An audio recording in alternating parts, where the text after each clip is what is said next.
Welcome back to Ferry-Morse's 2025 Garden Get Together series. I am really impressed. Our fellow gardeners really showed up and showed out with the produce they grew last year.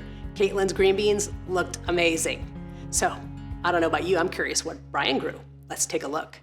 Now let's get into the garden tour. Even with all the hurdles that we got, we still have so much abundance happening in the garden, and I am calling this year in particular the year of the squash. As you can see, we have a lot of squash growing in the garden. And funny enough, I actually planted this squash like mid-season. I had a ton of garlic growing in this bed, but after harvesting, it was about midsummer, and I didn't want a bed just laying idle the entire season.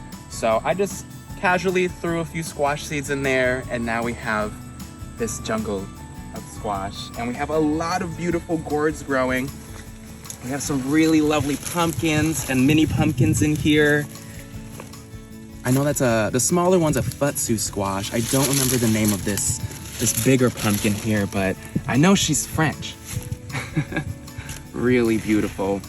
And something I really love about squash is like you can literally turn away, and before you know it, you blink and you have enormous gourds popping up all over.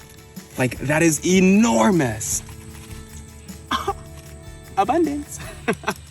I don't recall, I believe this is a zucchino rampicante squash or a butternut, one of the two. I'm not really sure, but it's looking, whatever it is, it's looking gorgeous. I really should stay on top of actually labeling things when I plant them. I just don't seem to be learning my lesson. But we're still getting beautiful squash, and that's all that matters. Our peppers are doing really wonderful this year.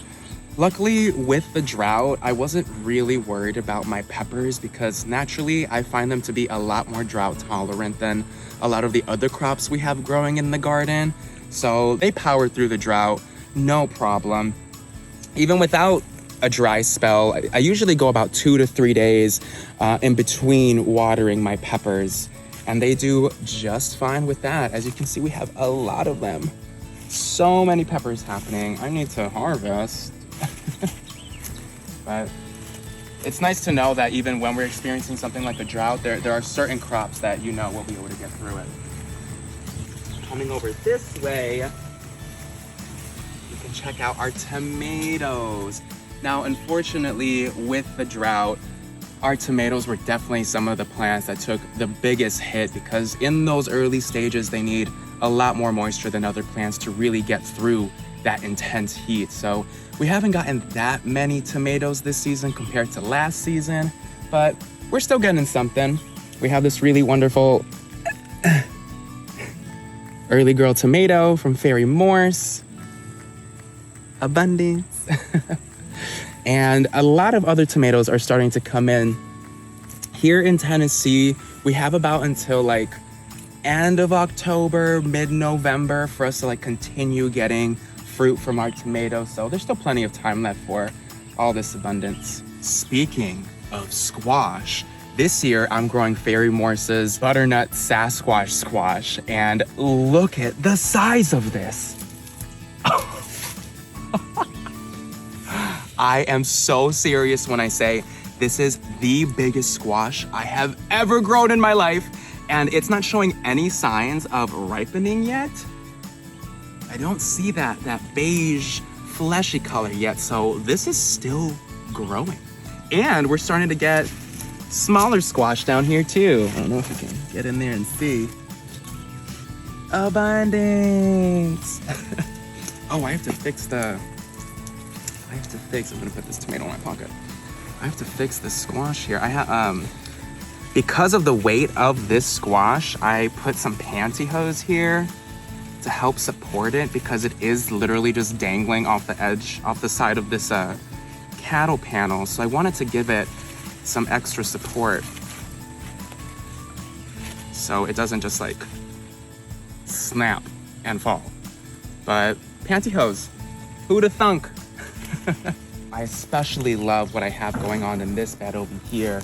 I interplanted a lot of really wonderful stuff like basil, lemongrass. There are peppers in here. Something I didn't anticipate was everything getting as big as it did. Here's some cosmos as well. And they really just took off and did their own thing. You can tell a gardener to be mindful of spacing, but will they really listen? Probably not. And then stuff like this happens. But it looks gorgeous, and we're still getting tons of peppers over here. Look at that. Really wonderful. I also interplanted okra in here. Definitely need to get in here and harvest because these pods are getting really big. But honestly, I'm not the biggest fan of okra. I really just intermingle it in the garden because it's beautiful. I really grow it ornamentally. It's a little later in the day, but okra has really beautiful flowers. If you didn't know, they're in the same family as hibiscus, the mallow family, and you can especially tell when they flower. They get really, really gorgeous blooms. And this is a red okra. If you didn't know, okra can come in different shades. Really, really beautiful.